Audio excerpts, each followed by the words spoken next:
Hi everyone, welcome back to Hack the Narrative, where we break myths, tell truths, and hack the stories behind the headlines. In this episode, we are joined by Filipi, Red Team strategist, global speaker, malware analyst, to dive into the privileged problem. With over 15 years of experience in cybersecurity and a presence on the world's biggest information security stages, Filipi has built career out of exploiting the gaps that others overlook, especially when it comes to the privilege escalation, misconfigurations, and trust gone wrong.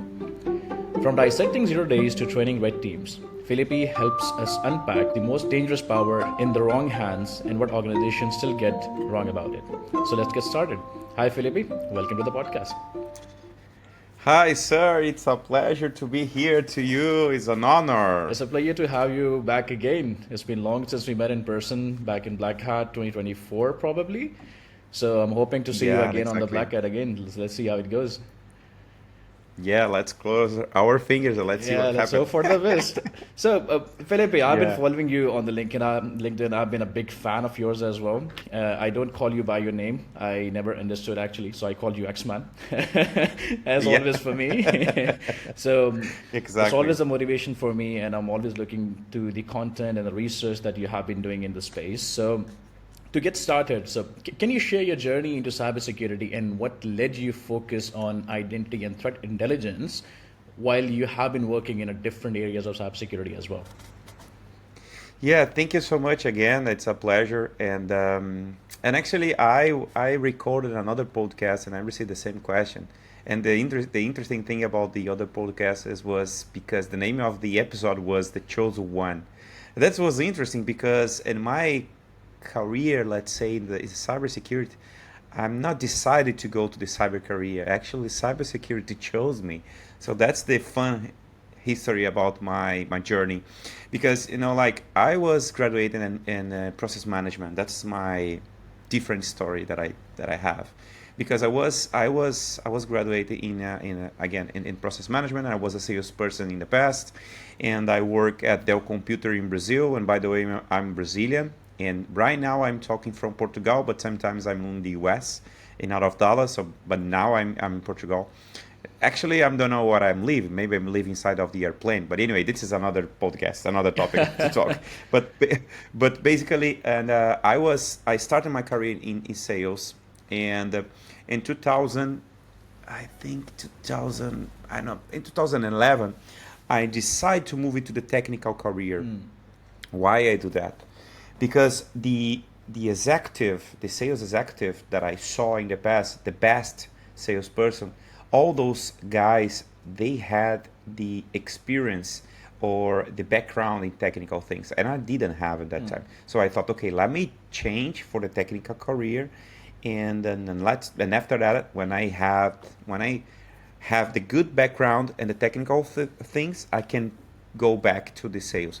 However, in 2015, so the cybersecurity chose that I'm. That's my takes about my career, because I received the opportunity to work at Trend Micro, one of the biggest cybersecurity company focused on in malware analysis, IDRs, and other enterprise solutions. So when I started to work as a sales engineering, so I was keeping work in the sales side, but as an engineering. So based on that, I start to study more about the malware analysis stuff. So I start my career in 2015. It means that happened a long 10 years ago. That's my journey. And after that, I walk in through different areas in cybersecurity. So I work in the defensive side. In 2019, I moved into Poland, and I worked in that time in the offensive security, and I was a penetration tester there. In 2020, when in the middle of the pandemic, I'm returned to live in Brazil because I received an offer to organizing a team. So I was responsible for creating a red team, blue team, the threat hunting team, and the threat intelligence team as well. So and helping the AppSec team. So if you think right now, so it's a different, like a general, different, teams in the same company. So I was responsible for create those type of things. And in 2020, 22, to actually I move into the identity field. So that's the question. So I decided to move in because I received some different offers, and all those offers, they had a very similarity. So it's focused on cloud, and the cloud it means permissions. When you talk about permissions, you talk about rules. When you talk about rules, you talk about identity. So that's the way that I move into the identity security space in 2022. Yeah, and eventually you So joined 3 years ago. Segura. It used to be Santa Segura as far as I remember. So Yeah, exactly. yeah, so you are leading you're the head of identity and threat labs, if I'm not wrong, right? So you joined Segura, which is the, I think, privileged access management solution, and completely based on the identity threats and all the kind of stuff that Yeah. happens behind the doors. So can you tell me, like, what is the mission behind this Segura and what sets it apart in the identity security space? Because there's so many competition and competitors in the market itself. Yeah. So basically, Segura. So in the past we called Senia Segura, as you said. So basically, Segura it's a Brazilian company. We called Senia Segura because Senia it means password, and Segura it means safe. So when you talk about privileged access management, so Senia Segura or password safe, it's make totally sense, right? However, and actually 5 years ago or maybe 6 years ago, the Segura or previously Senia Segura, we become a globally company. So and based on that, we needed to change our name to create a globally name in the industry. So we have many customers in the world. So we have more than 1,000 customers, just to the audience knows. So we have a center of excellence in Saudi Arabia, for example, in Riyadh. So we have a center of excellence in Austin, US. We have it in Brazil. We have it in Germany, and we have it in many different countries. So why we move for this name Segura? Because the sound is quite similar to secure.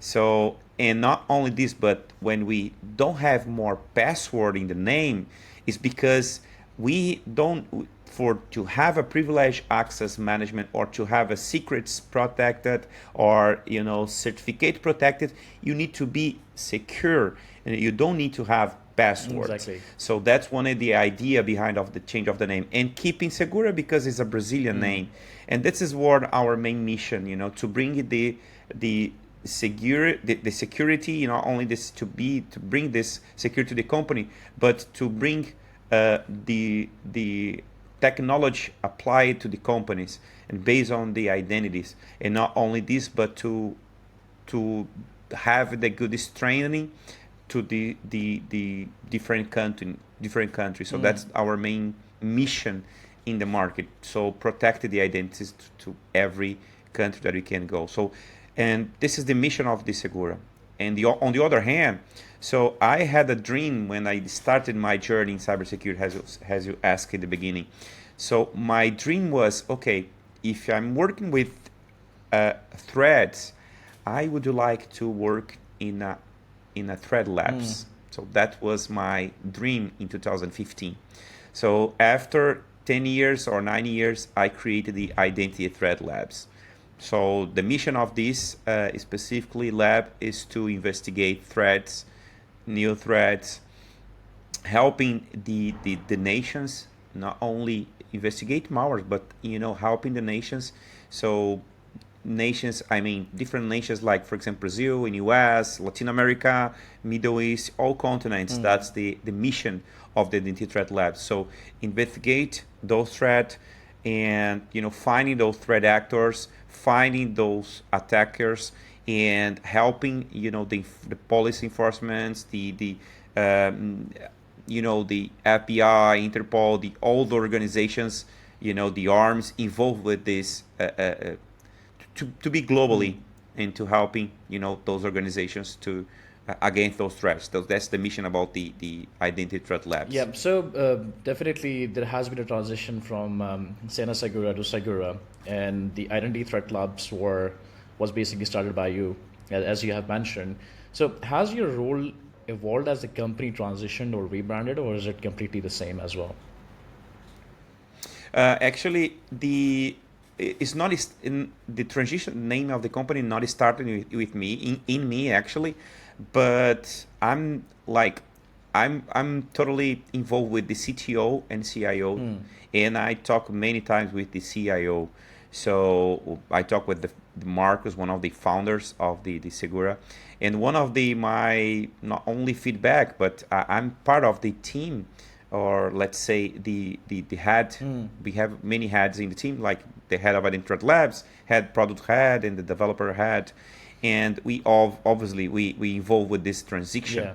mainly because when we last year I went to Philippines, I went to Dubai, I went to the US, I went to Brazil. So if you think, so I was participating in different events around the world.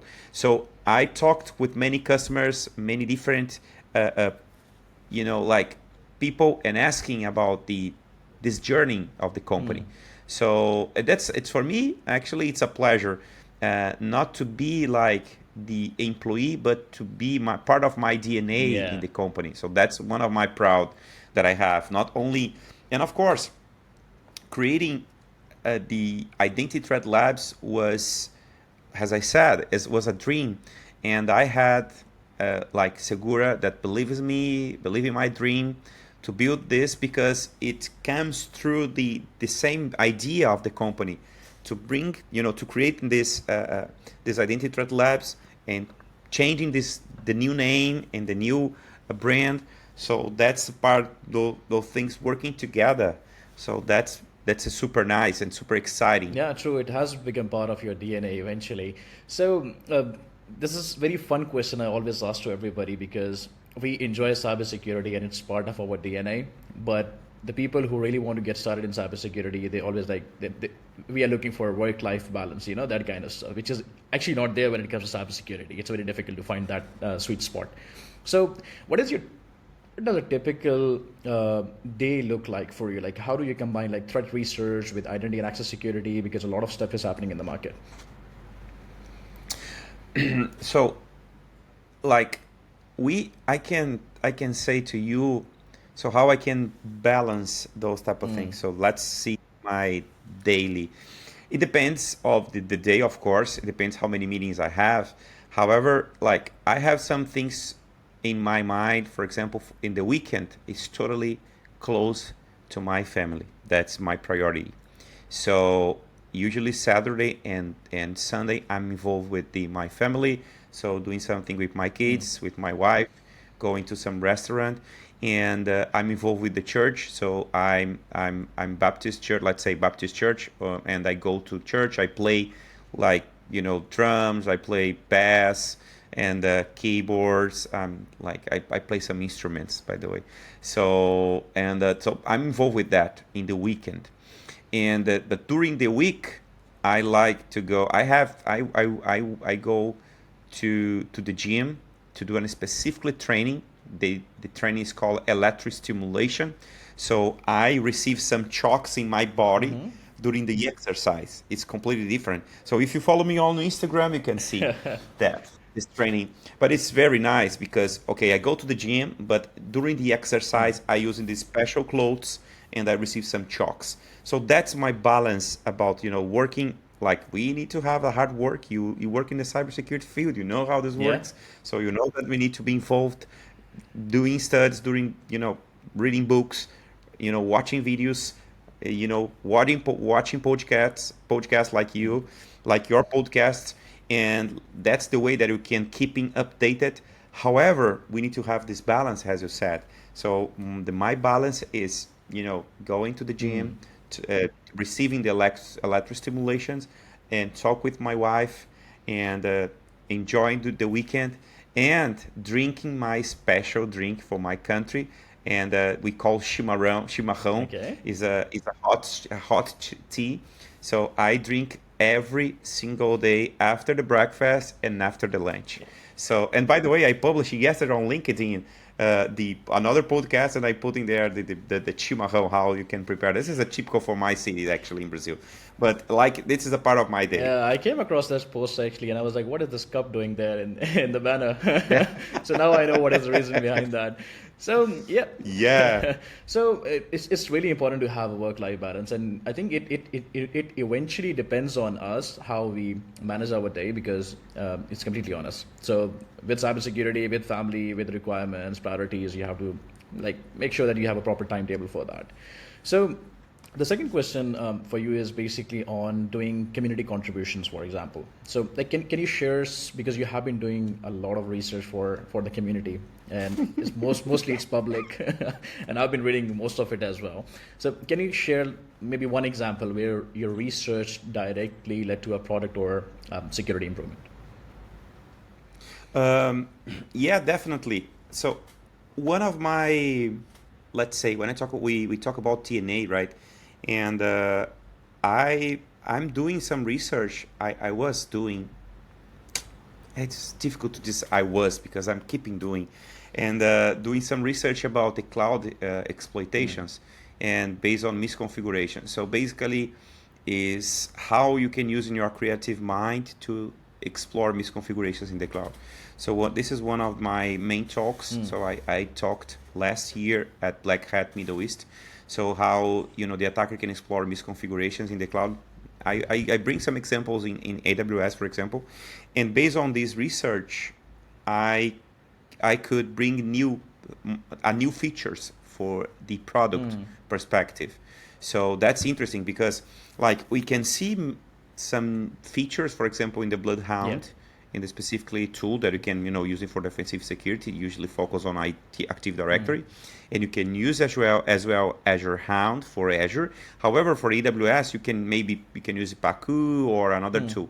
So basically, my company developed a specifically tool focused on cloud. So I was responsible for creating 4 specifically attack modules for the product. So my research about how the attacker explore misconfigurations, based on this research, I can bring feature for the product. So that's interesting thing. And this is one way. The second way is about the open source project. So I was totally involved with the ORUSEC. ORUSEC, it means is a SAST. Is a SAST is a statistical analysis tools focus on analysis statistical code analysis, let's say, for the AppSec perspective. I was involved to creating this product, and now I'm involved with the API detector. It means this specifically tools that I will present in Black Hat and this year in Black Hat US. So this tool was created by my friend Rafael Brinhosa, and I was involved with this creation, bring some feedbacks and bring some ideas about features. And so they presented in the last year the V1, and this year we will present the V2 based on the web front end that we created and that we were involved. And that's what my contribution from the community, and look into the product perspective. On the other hand, so as you know, so I'm totally involved with community. So last 2 weeks ago, actually, we launched the officially the Red Team community. It means the Red Team community. We have a website, redteamcommunity.org. is a community focused on Red Team. This community is focused on Brazilian people, and it's quite similar to the Red Team Village. Of course, Red Team Village is from DEFCON. The Red Team community is the same idea, focus on Red Teamers, and the idea, of course, is for the Brazilian communities and talking Portuguese language. And based on this, we were helping some community events like B-Sides, for example, to bring our village for these events. Like, for example, I think in October we go to I think it's September. September we go to João Pessoa. We have B-Side João Pessoa. We will organizing, and specifically we will support this event, and we will organizing a panel. And in November we go to Brasilia. It's a Brazilian capital.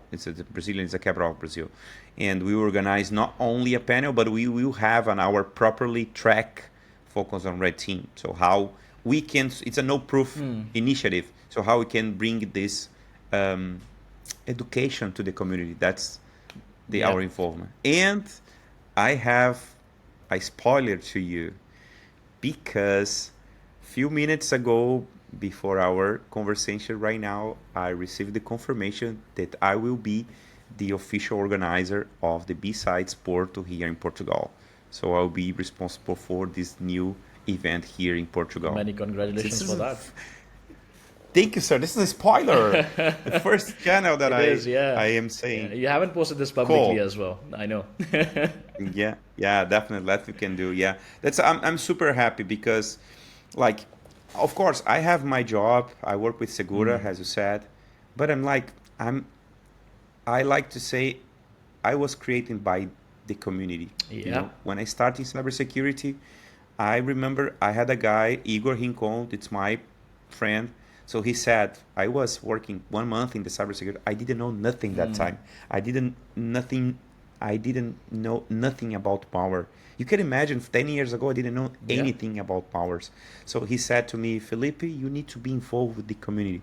And I heard him, and okay, I need to be there in the events, community events. So based on that, I start my journey, and I learn a lot with the community. So I basically it's my commitment. I just need bring back to the community. That's Yeah. my commitment. So we learn from the community, and eventually we have to give back to the community. I call it we have to leave the legacy behind, so somebody else can take it forward, and then they leave the legacy behind as well, and it keeps on going. So you, Yeah. yeah. So we have been talking about. I think we touched the cloud part, and I've been seeing and observing a lot of news recently as well. A lot of cloud breaches have been due to the misconfiguration of the identity and access management. So, why do you think that identity is becoming the new parameter in cybersecurity? It's a good question because like in the past we heard a lot that firewall was a perimeter. Yeah, You know that definitely. So we have we many people here, watching us or hearing us. They can see this picture. So we have a castle. You have like the walls. That's the traditional cybersecurity yeah, picture, right? And but in the end of the day, if you think so, the attacker need to bypass the firewall. So firewall, each user that is registered in this file, they can protect the port and mm, protocol. However, this user is responsible for apply those policies. So if they bypass the firewall, they need to bypass the IPS or the IDS. So each user protected by those tools, they need to have the policy behind of these users. So after that, so if you are an attacker or if you are a threat actor and you try to infect at any machine or server, so you send a malware, and the malware need to be installed in the mm, machine. So this malware just was installed because of the user that has a permission in this machine. So what I'm saying right now is the identity always was there. yeah. However, we didn't talk. So now we are talking. So that's the key. And that's the why we are doing kind of studies about the Yeah. identity or identity threat. Because like the identity was there. The only thing that we didn't talk. So now we are You're talking. actually seconding my point because I used to mention this on most of the conference as well that the problem in cybersecurity, especially with the organization, is they don't really focus on the security on a specific part. For example, now we're talking about identity and access management or privilege access management or database monitoring and that kind of stuff. Unless and until a bad things happens targeting that specific area, and then everybody starts talking about that, and then we see solutions coming in and discussions happening around. So I always say that we have to make sure it's the point is we can only secure what we know about, and eventually the problem is I'm going to ask you some questions related to this as well, that the architecture is not well known within the organizations itself, and it's like only few people either they know or there is no complete full-fledged architecture having no visibility end to end. So when we were mentioning also about the identity and access management, there is one of the biggest challenges that is also coming into the market is related to the APIs, even on the cloud or normal applications. Developers might say, okay, fine, there is a firewall, there is a layer defense approach, and all the kind of stuff. But then eventually, we are leaking out the excessive user information in the APIs. So eventually, that is also leading to the identity-based threat related to the APIs specifically. So taking this point forward, like what are the most common blind spots in the organizations have in identity and access management based on your experience? That's going to be for everyone as well. Yeah, actually, I think the big challenge is, if I summarize in a single word, I summarize in observability, Mm, because like how I can protect my organization if I don't know what I have in my organization. So if I don't have any idea what kind of system I have, or what kind of integrations I have between those systems. So how many users I have, how many groups I have, how many rules I have above this each groups or each users, how many relationship I have between each user and each group policy. So I don't have any idea about that. So I don't have any observability. So maybe if you're watching us right now, you're thinking, okay, so I should buy a tool focused on observability and that's it. So that's the first step. How you can protect your environment if you don't know how is your environment, or how is your work sector. So my first advice is, okay, first you need to have this understanding, this acknowledgement about your environment. So once you have this clear to you, okay, now I have different teams. What is my business case in my purpose based on company, and how many teams I have. And I'm not talking about technology. I'm not about security teams. I'm talking about the business. So if you are a HR company or whatever, if you are a hospital, for example, so how many individuals we have in your company? Because nowadays we have an identity, or actually we have a human identity, you have a no human identity. So, and okay, I'm putting quotes, this is a new terminology. What I'm putting quotes, new terminology, because if you remember, you are offensive guy. You know what I'm saying right now. So once you get in the machine, what information that you need to collect to authenticate in the machine. So if you're using, for example, Bloodhound, you try to figure what is the shortest path. When you go inside, you need to collecting those hashes credentials, right? Yep. So based on this hashes credentials on in Windows machine, for example, or Linux, whatever, you need to break this hash to try to get those passwords in clear test. If you don't have this, you can try to log in with using those hashes. So if you have a hash, it means that you have the no human identity, because you don't have any user, you don't have any credential, password, or whatever.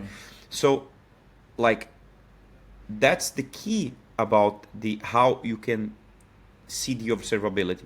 So if you are working, let me go back to the example. If you're in a hospital, how each user you have, if it's machine identity or no machine identity. When I mean machine identity, is human identity or no human identity. And again, talk about those topics. So if you have a human identity, maybe you have a user and password, and based on that, you have a hash of these authentications. If the attacker explore this hash, they can connect in this machine. On the other hand, you have on your application responsible for bringing the reports for the doctors, for example. And this application, they need to have the not user account, but have the service account for this application here. In this case, we need to integrate these applications in your DevOps, for example. That's things is about no human identity. So that is not easy to protect. So you don't have this observability at all, you cannot protect. So that's the key. So everything is connected. And of course, and maybe the people are thinking, okay, Filipe, I understand your point, I understand your explanation. So what should be, or what is the best tool to protect my environment, thinking about the identity? And I have a simple answer to you. It depends of your environment. You should test in your environment. That's it. And based on your use case, what's the best for you? So once you have the observability to that, you can apply the best tool you need. That's it. Yeah, completely agree with that. And I think it's also important to note for the organizations, because most of the time what happens is people follow the buzzwords in the market. They actually don't understand what they really need. And eventually what happens is they start going towards the probably the top leaders, we can say, in the market. And eventually that's not the best fit, because again, seconding your point as well, because you need to understand your organization, and the people inside the organization understand the architecture better than anybody else who's coming from outside the organization. So having proper due care and due diligence within the organization, having proper architecture, knowing what has to be the SOD matrix or permissions or applications, the interoperability and all the kind of stuff. So I think it becomes easy for them to choose the right solution for the right needs, because you don't have to make a bad choice and then eventually you spend a lot of money on that and that doesn't work for you, and then the next year you have to change. Then you get into the budget troubles and all the stuff that happens on C-levels and the boardrooms as well. So we have been talking about different, you can say, the offensive side as well. How the hackers and we as an offensive security people, we normally get in trying to find the information and trying to compromise identities. So when we talk about your experience, like what's the most surprising or clever identity-based threat you have seen in the wild?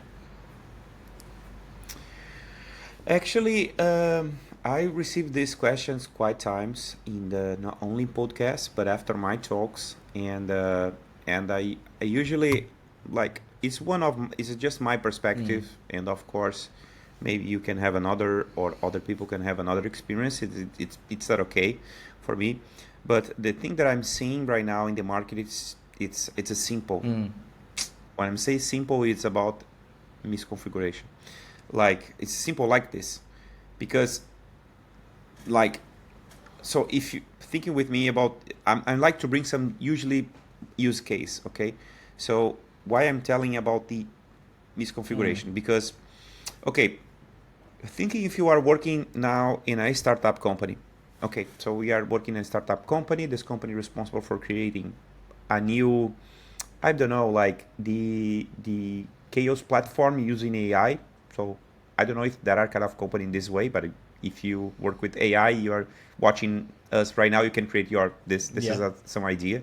So you know that's chaos tools that you can working more focus on infrastructure, not about security, but of course you can put in some features about the security chaos. Like it usually is more for engineering perspective, and if you can put in some AIs together, so that's one idea about the startup company that you can create. So thinking about this specific use case that I'm creating right now, just to answer your question. And imagine this company. So they will create a product. So they know how they can create a chaos tool, and it's focused on engineering, not in security. Of course, you can put in some features about security. So they need to create this product. They will decide to create it in AWS, and they decide creating in a product specifically using Docker. Or maybe creating using EC2, putting the Docker or AKS or something like this. So they go to the AWS website and they go there and they can see what kind of policy they should use. So they go there and they put in the AKS, standard policy. They enable this for the product. They put in like staging environment, and they put in production environment. They have two different environments. In both environments, they're using the same policy, but like, sometimes they creating a users properly for the stage environment, they putting another for the production environment. So they create these two, and this is specifically startup works in this way. In my use case that I'm telling right now. So once they're using this specifically AWS AKS standard permission, they don't realize how deep works each action behind of this specifically AKS policy. So that's the attacker looking to this specifically standard. They will see, okay, how many, high privilege they have inside of this specifically permission. So if the users responsible for creating this product, they didn't realize what kind of, privilege they have based on this standard policy, they can be exploited by the attacker. So that's the thing that I'm seeing right now. So when I try to find some, new 0 days or exploit about identity, I cannot see anything. I'm just seeing misconfigurations in the cloud. Yeah, so this is something, again, that I've been mentioning as well in the market. And I was discussing with one of my ex-line managers as well. He's a CISO of one of the major banks. I was telling him the same thing, that what I'm observing in the market is we are moving toward more complex kind of technology while the base is not secure. While previously we used to secure the base first and then we used to climb up the ladders. So it's going the opposite way.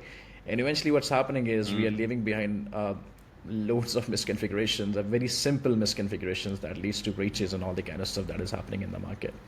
So eventually I think this brings us, because we have been in the market for quite some time now. So if I understand this properly, this is more of a governance problem when it comes to the organizations, when you're building stuff or doing a threat modeling and all the kind of stuff. So what are some of the key red flags or gaps in identity governance that you feel that most of the times they go unnoticed?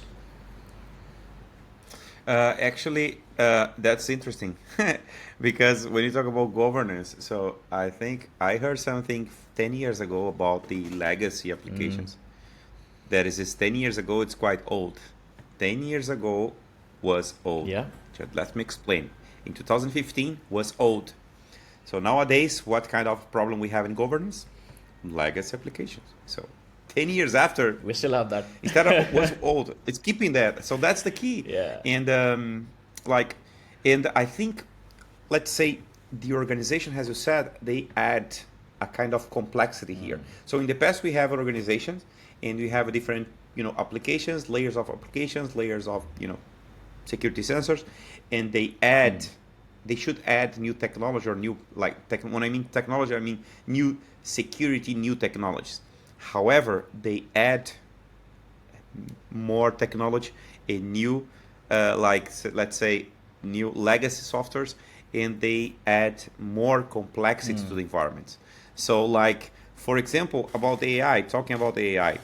So the AI comes to us to help us, but how we can work with the privacy in the AI, how Yes. the companies are working with that.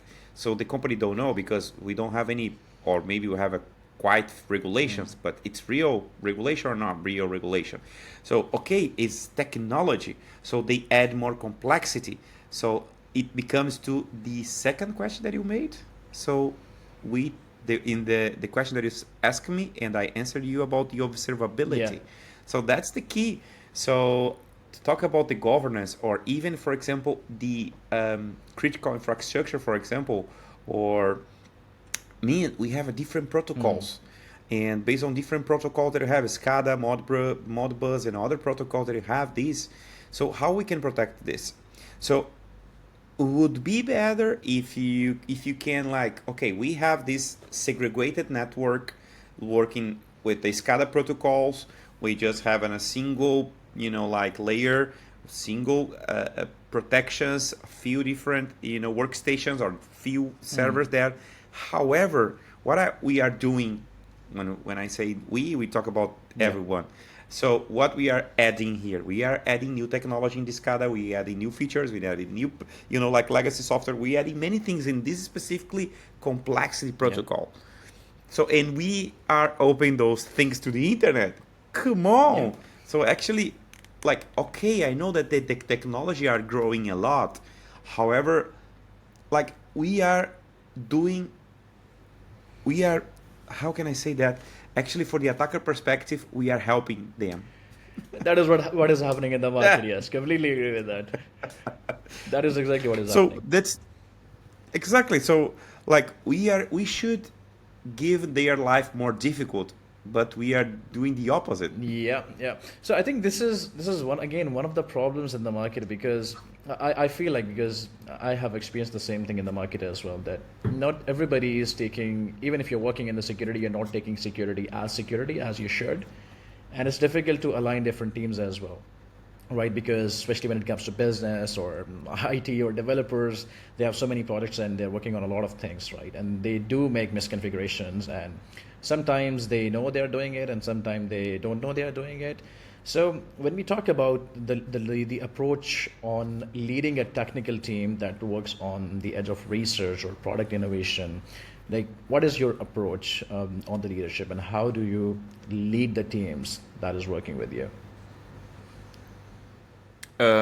Just, you mean about the research in the customers, or Yeah. how? Yeah, so basically you are a leader yourself and you have a number of people reporting to you as well. So how do you lead those people to make sure that whatever is your mission, vision, and goal when it comes to security, and as per the organization, everybody has the same mindsets toward that? Yeah. Okay, I got it. Actually, so I like to bring some basis for the people. This is the way that I like to lead. So I don't like after one specifically talk or even the podcast or even kind of let's say advisor thing. I don't like to hear the people that okay, Felipe, you are super nice guy, you know bunch of things about the malware things, you are the guy. uh, I prefer to hear something about okay, that thing that you say right now I can apply next Monday in my job. Yeah. So that's my main mission, and that's the way that I prefer to lead. Because of that, I like to mention some use case in not only in the talks, technical talks, or even in conversation, because again, okay, so after the guys, you know, watching us, so my mission is okay, they need to go to the company and they need to think, okay, Philippe says something about observability. That's my takeaway. So, okay, I need to have the observability in my company. So they go to the company, they will talk with their manager, and they need to say, okay, I heard some podcast from some guys, crazy guys, and they said something about observability. Okay, so how our company work with observability? Maybe their manager or the coordinator will say, okay, we don't have any tools about that. So okay, let's go to this. Okay, we don't have any budget. So how we can do in this something about observability in the open source perspective, Yeah. so that there's some they can try to test some open source tool to have this vision. So okay, once they have this, they can go to see about the identities. They can do kind of adjustments in the in the settings, in the configurations. I mean, and then after that, they can protect using different tools. So that's my main takeaways when you and my advice to the company. So they need to walking step by step, and not only this, but after to receive some guidance from me, they I need to bring some guidance, like touchable, Yeah. you know, something that they can use it on Monday. So that's my main testimony, let's say, because again, Hums heard some like, okay, you are the guy. It's very nice to hear for my wife and my kids. And if they cannot apply in their job, I did a bad job. Yeah, exactly. So this leads me to the next question. So how do you work with other teams like product engineering or red team to drive better outcomes? Um, it depends of the team, but I like to bring some like use case scenarios, and I have an experience to talk with many different customers. Like I'm totally involved not right now with the North America, like US and Canada, and Brazil and Latin America, and the Middle East as well, or Jesus in Europe as well. So actually, I'm involved with everyone, and usually I like to understand different perspective. For example, for the product perspective, we have two different things. One is about feature requests based on the customer, requesting, and the other thing is about the evolution of the product. So we have a two different perspective here. One perspective is okay. So some or specifically customer requires and specifically features, and sometimes this feature is a kind of okay. I like the green bottom, or I like the like let's say the red bottom. However, this is just a color, but sometimes they request a kind of feature that can help this customer, not only US, but the customers in Saudi Arabia, in APAC region, let's say in Malaysia, for example. So one of the things, okay, I heard this feedback from the customer, so how I can talk with the product team, how I can bring this vision to them, and not only the product perspective. On the other hand, I have some talks about the new technology to the product. As I said, okay, we have a cloud solution product, and we collect identities. So if we collect identities, we can try to create a shortest path, because I have many identities in these scenarios about the observability. So if I have this observability and I have many different nodes and I have a relationship between those nodes, I can create this attack path. Yeah. So I can bring this new technology to the product. So that's the way that we can talk. And not only this, but for example, talking about Segura, we have a proper red team and we have the third party red team. So sometimes I talk with those guys and I talk about some different techniques that I'm seeing in the market. Like, so did you see this kind of attack that happened in China or North Korea or Russia or something like this. So usually they are totally up to date with that. So that's interesting. And but yeah, that's the way that I like to talk with the teams. That I walk through the Yeah, teams. that completely makes sense. So, when it comes to the identity-based threats, like, do you feel that there are some identity-based threats or identity-relevant threats that are currently underrated? I think the most common is they using the pass the hash attacks, golden tickets attacks, and Mm. misconfigurations in the cloud mainly. Uh, explore misconfiguration in Docker, Yep. composes, and some bucket trees exposed to the internet. Mainly the API, exposed. When you talk about API, it's more about no human identity and or even secrets exposed, keys exposed to the internet. So that's the most common when you talk about Mm. identity. Because again, I was participating at the Identiverse in Las Vegas. I think 2 months ago or 1 month ago. I'm not sure about the month. I'm quite, like Same like me. because I'm traveling a lot. Yeah, exactly. And but I was this event is super nice. I truly recommend the attendees to go there because it's totally this event focused on identity, and they bring very nice things about the no human identity Mm. and human identity, everything about identity. And but I heard many things about the similar attack, not new Mm. attacks. And of course, I heard something about new technology about identity. Mainly talk about the agent AI or agentic Mm. AI. So the the specifically agent that we can have in your server to collect informations to the internet, and they can bring some result. One use case, for example, is let's suppose that you have a company and you need to buy different Mm. products. Okay, a microphone, for example. You can do a kind of research, for example, Best Buy or Amazon website or different websites. They can using this agent AI to do research in different websites, and once they have the best price, they can buy Mm. this. Okay, so basically, this agent AI installed this in machine, they requires a privileged Yep. access. So this we are talking about identity as well. So we are talking about privileged access management, and that's the key. So we should protect it and it should be connected with those technology. Yeah, completely agreed. So, keeping note of what is happening in the market, AI is the expansion is happening rapidly, and every other, you can say, the security solution or IT solution, they have artificial intelligence embedded. Even if it's not there, it's there. So, how do you see AI and automation influencing the threat detection and response when it comes to identity-based threats or privileges-based threats? Yeah, we should separate in two different ways actually. And one is public AI, like okay, ChatGPT or DeepSec or Mm. whatever. And this is the first part. And the second part, because of that, we should separate because you can buy the enterprise license using NDA or something like this, and you can create your Mm. own AI.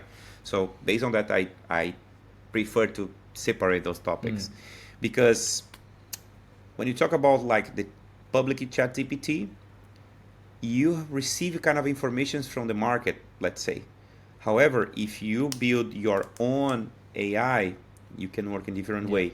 You can create your, specifically scenarios because again, you need to teach those AIs. So if you create your own AI, you can teach different Mm. things. So thinking about the threat landscape or the threat detections, so you need to bring this intelligence to this part of the Mm. AI. So let me just bring another example of use case. So there are kind of antivirus scanning, for example, like Virus Total, or even there are another like malware database called Malware Yep. Bazaar. So if I can go there and collect those hashes for both, let's say both source, I can bring this information to my AI, private AI, let's say, and I can bring you some ideas, Mm. like for example, so how I can calculate different IOCs, or how I can, let's say, collecting different characteristics of those IOCs, or maybe on country, uh, maybe the type of URL, or maybe type of naming of the files, um, or type of extensions, whatever. and I can bring this to internally, and maybe I can create a properly MISP, for example, our information sharing platform, and I can bring some relationship between those type of things and add to this in my private AI. So that's the way that you can, build your own AI. You can build your own threat detection. On the other hand, you can use in the public. However, you don't know what is this public works or who are putting data there, and that's the quite things that you should analyze when you think about the threat AI landscape or threat AI, let's say, or to help you. And I have kind of actually, has you and me, we don't have a time to do many things that we have idea. So I have many ideas to do, and I don't have a time to do everything that I have idea. So one of my ideas is to working with AI and to do this kind of thing that I share right now. Is one of my ideas. I don't know if I have a time to do that. Maybe And someone after the another podcast thing is, will be able to do it. I'm not sure. Yeah, I will record another podcast in this at almost midnight, but that's because of the time zone. But anyway, that's happened. But like, I have some ideas like that I shared, and there are other kind of ideas that I have about threats. Looking for examples for ICA, ICS actually, and critical infrastructure, SCADA protocols, and how I can combine this with AI. So there are a bunch of ideas that I have to look into the identity threats. Yep. So eventually we will get there because I started looking into the MCP, this model context protocol, and how to basically give access to using Claude and all those cursor AI and all this stuff. I've been trying to build a few things as well on locally my machine. Probably if it works well, gonna open source for the community to see like how to build it for themselves as well. Because I think we eventually have to start using AI from now, because we don't want to get like 20 years later and we still don't know what is AI and we are still looking for the basics. So it's gonna become very difficult for everybody. So to summarize everything, so eventually we have to secure, or we have to have a strategy in place from the beginning. It has to like a top-down approach, as it always happens in the organizations. So what should people be thinking about today when it comes to identity-first security strategies? Well, one of my advice is, okay, we should thinking about how you using another buzzword, but anyway, we should think more about the zero trust culture, because this is a kind of mistake about the concept, because zero trust is not tool, and I'm seeing many vendors like, you need to buy my zero trust or zero trust network access, and but it's a culture. The guy responsible for creating this term in 2010, I watched one talk 2 years ago, and the guy said zero trust is architecture, is a culture. It's not tool. Actually, it's based on three P's pillar. The first P is a process. The second one is a people, and the third one is a product. It means that, okay, we need to have the process. Talking about the identity. So how I can describe this process? Okay, once, let's say, once Philippe is hired in the company, how is the process? Okay, they will be hired for working in the DevOps team, for example. So once they go inside the company, they receive an access. Okay, how many tools they will use, Philippe should use. So, and based on these tools, what kind of privilege they should have. So it's based on process, okay? So basically, Philippe, he needs to use VS Code to code, to do kind of code. But VS Code requires administration access in the machine. So how I can give this high privilege to the Philippe, but not the whole machine, only for the application perspective. But they need to use in VS Code and another product, or they need to use, for example, the kind of SAP product, because they need to, put in the expensive, things, because they travel for the company, and based on this specifically SAP, they requires administrator access. So we are talking about product. However, if you have a process, first P, define it, so we can go to the zero trust. The second one, when Philippe go inside to the company, the user will be communicated with this process. And the third one, they need to have the proper tool or the proper product to apply the zero trust. Just to summarize this, my advice is to enable the proper zero trust culture in architecture. But I'm not talking about the only one product. So if you think, okay, identity access management is a part of zero trust, let's say farm or environment. PAN solutions, privileged access management, is another one. Antivirals or IDR. So IDR for zero trust, Philippe? Yes, because they need to protect identities. If you are using antivirals or like IDR for cloud solution, they require permissions in the cloud. We are talking about identities, we talk about integrations, we talk about the fucking zero trust. Yeah, eventually identity is the core of everything today. Yeah, exactly. So a quick rapid fire round for you, Philippe. It's going to be one word answer. So the first question is most overlooked identity security control. One word. Like, you can make it longer if you want. I'm not sure. Let's say, can you rephrase for me just to help me? Okay, so we talk about identity security controls, whether we need to have a PAM or, for example, any solution which manages the identities automatically or any other solution in the market. Okay, I had understood, but I like to say all in one. Why? Because if you have more than one tool, you will have the complexity in your environment. So you need to have more than one guy to manage those type of things. So if you have all in one, it'll be your work more easier. Yeah.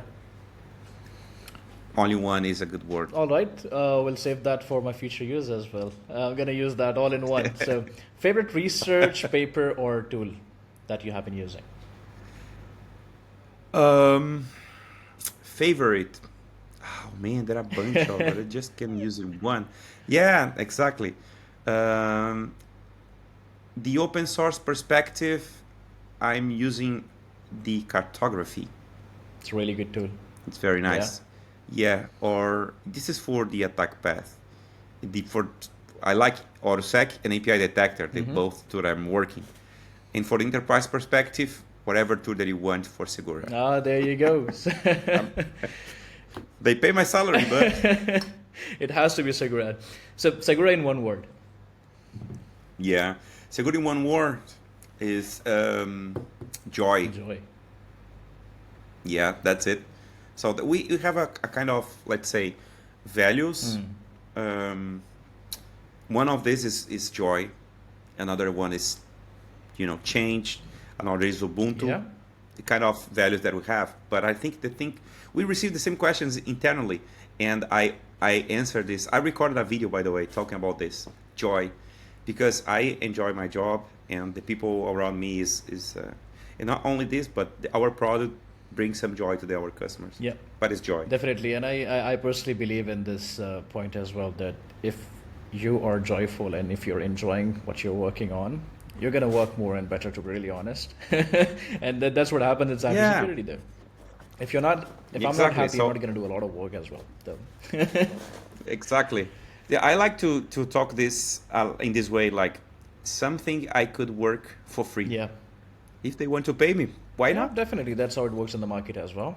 So that's it. Thank you so much, Filipe, for sharing all the insights and experience and the passion for security. From definitely privilege escalation to the red team mindset. I think this conversation was a masterclass in what it means to think critically and act ethically in a world full of digital power imbalances. So yeah, thank you very much, Filipe, for joining me in. Thank you again for having me here, and always a pleasure. I think we met few years ago, and it's quite crazy this field, man. Yeah.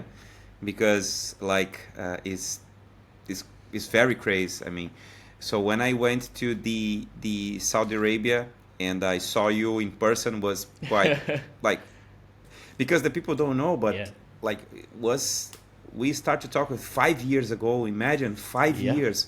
It's not 5 days. It's not 5 months. It's 5 years.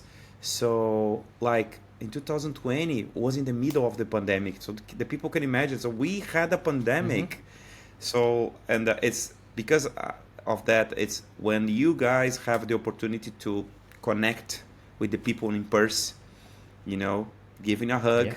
talking about things, and it's super nice. And again, thank you so much for having me in your podcast, and I'm super happy here to share a few things. And I'm here. I'm here, man. If you need anything, I'm here again. Thank you so Definitely, much. I'll be in touch. So until next time, keep breaking myths, telling truths, and hacking the stories behind the headlines.